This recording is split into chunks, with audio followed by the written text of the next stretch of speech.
Your morning routine does not need to take 2 hours. Based on the actual research, you only need 4 simple steps to feel more awake, focused, and ready to get shit done. It takes about 20 minutes, costs nothing, and the last step in this video made the biggest difference for me personally. So, let's get started. Step number 1, get outside. The first step is light. And I mean actual outdoor light. I'm not talking about lights from your phone. I'm not talking about light from your bathroom. And it's not about standing next to a window and hoping that your brain understands what you're trying to do. You have to go outside. And the reason for that is that your brain has an internal clock. And that clock helps you control when you feel awake, when you feel tired, when you get hungry, and even when your body prepares itself for sleep. The problem is that your brain does not actually know what time it is. So instead, it uses signals from the environment. And one of the most important signals is the light entering your eyes. When you get bright light in the morning, you're basically telling your brain, all right, buddy, it's time to get this day started. So light helps you regulate your circadian rhythm. And indoor lighting is usually much weaker than most people realize. Even on a cloudy day, outdoor light can be many times brighter than lighting inside of your home. And that means that sitting in a bright kitchen might feel like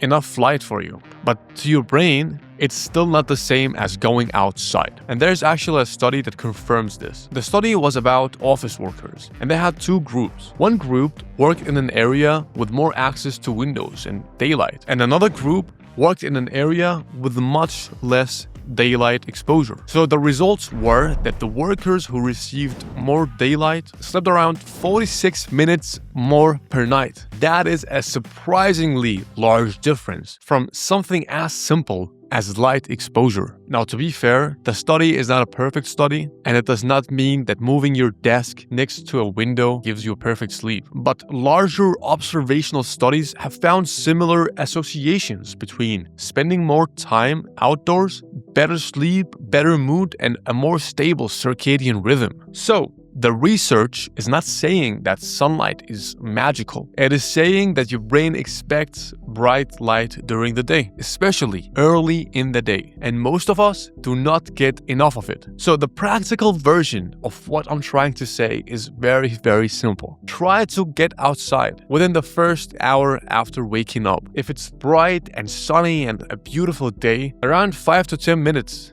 is enough. But if it's cloudy, you can stay outside for a little bit longer. And I can't believe I'm saying this, but please do not stare directly at the sun. I'm not responsible for any eye injury, alright?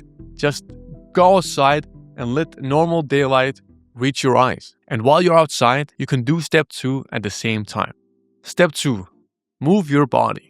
Step 2 is all about movement. And the most important part here is that the bar is much lower than most people think. You don't need to do a full workout. You don't need to run a marathon. You don't even have to run 10K. You just need to move enough to increase your heart rate a little bit. There's a large amount of research showing that a single session of exercise can improve your mood, your attention, and certain parts of cognitive performance. And when I say a single session, I mean 1 session. You do not need to train consistently for 6 months before your brain begins to benefit. Some of the effects happen immediately after you move. A review from 2017 looked at research on acute exercise, meaning the effect of 1 workout. And it found improvements in areas such as mood, attention, and executive function. Executive function is basically your ability to focus, make decisions, control impulses, and work through difficult tasks. And if you ask me, I found it very useful if you're about to study, write, or work on something important.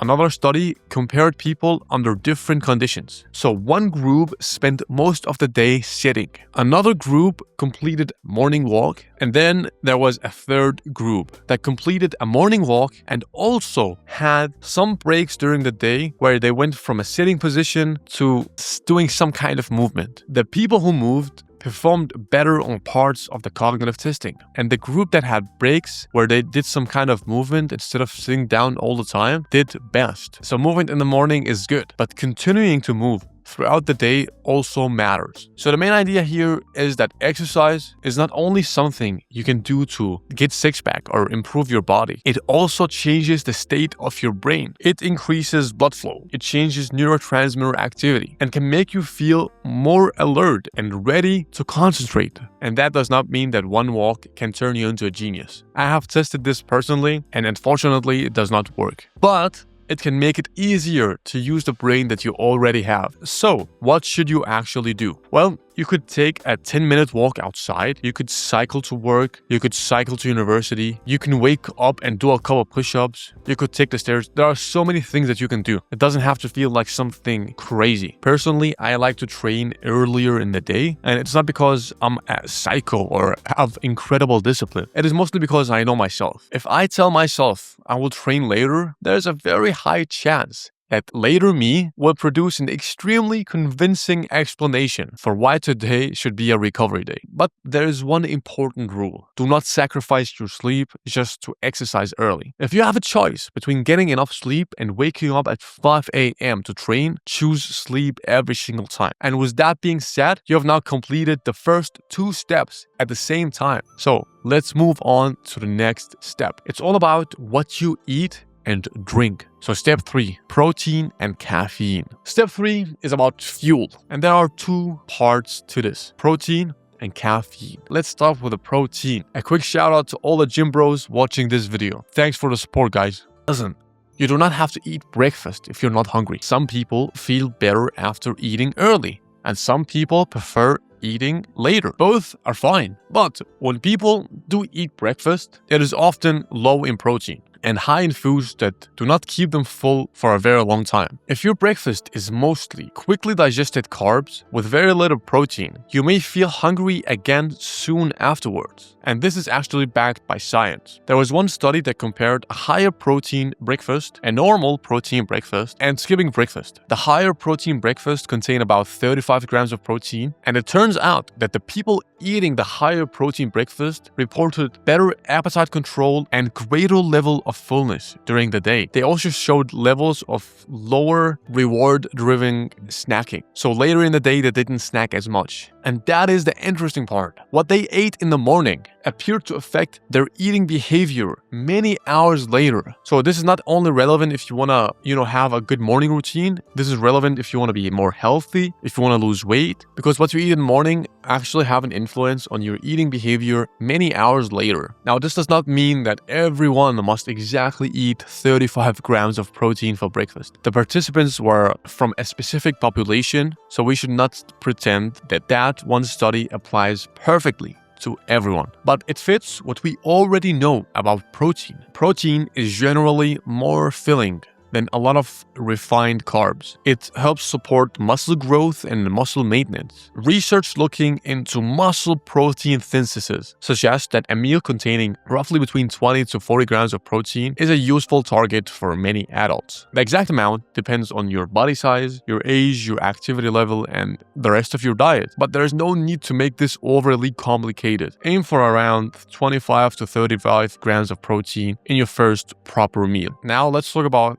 coffee, because I think that coffee advice online has become completely insane. Some people even say that you should never drink it, but the actual science is actually much less dramatic. Caffeine works by mainly blocking the adenosine receptors. Adenosine is a chemical that builds up while you're awake. So it's what makes you feel tired and sleepy. The longer you stay awake, the more tired you gradually feel. And caffeine does not remove adenosine. It just blocks the adenosine receptors. So something very important to understand is that caffeine does not create energy. It just makes it harder for you to feel how tired you actually are. This is why caffeine is actually very, very useful, but it can also become a problem. Caffeine stays in your system for much longer than many people think. Its average half-life is around 5 hours, although this varies a lot between people. A half-life of 5 hours means that if you drink 200 milligrams of caffeine at 4 p.m., around 100 milligrams may still be in your system at 9 p.m. And some people metabolize it even more slowly. And one of the problems is that people do not always notice how much their sleep is affected. You might say, well, you know what? I can drink coffee at night and still manage to sleep. That does not necessarily mean that caffeine has no effect. I mean, you may still fall asleep, but your sleep duration or sleep quality may be worse. For many people, stopping caffeine around 8 to 10 hours before bedtime is sensible. If you go to sleep around 10 or 11 p.m., a cutoff around 1 or 2 p.m. may work well. Some people can tolerate caffeine later, while others need to stop much earlier. The most important thing, though, is to pay attention to your sleep, not just whether you can fall asleep or not. So step 3 is actually pretty simple. Get enough protein in your first proper meal and be more aware of how you can use caffeine to get more focused, because sometimes if you use it the wrong way, as we've discussed, it can affect your sleep. So now we have reached step number 4, and this one costs nothing, it takes no extra time, and it has made the biggest difference for me personally. Step number 4. Do one important thing before your bed. The 4th step is to do one meaningful task before you let your phone take over your attention. And this is not because looking at your phone instantly destroys your dopamine receptors. That explanation gets repeated constantly, but it's usually super oversimplified. The real problem is attention. There is research on something called attention residue. Attention residue happens when you move from one task to another, but there's a part of your attention that remains stuck on the previous task. You start working on one thing, but your brain is still thinking about the conversation that you just had, that video that you've just seen, or the meeting that you just left. And phones are very, very good at creating this problem. So imagine the first 5 minutes after waking up. You check a message, then an email, then you see how the weather is going to be today. You've now switched your attention between multiple unrelated topics before you have even left your bed. And then 20 minutes later, when you sit down to study, you wonder why you cannot focus. What I'm trying to tell you is it's not necessarily because you are lazy. You may have simply trained your attention to expect something new every few seconds. So instead of using that early period to process everyone else's priorities, use it to work on your own goals. Pick one task, not 5 different tasks. One thing that you feel matter the most. It could be studying the hardest topic first. It could be working on the most important thing you have at work. It can be reading or writing for 30 minutes or planning your day.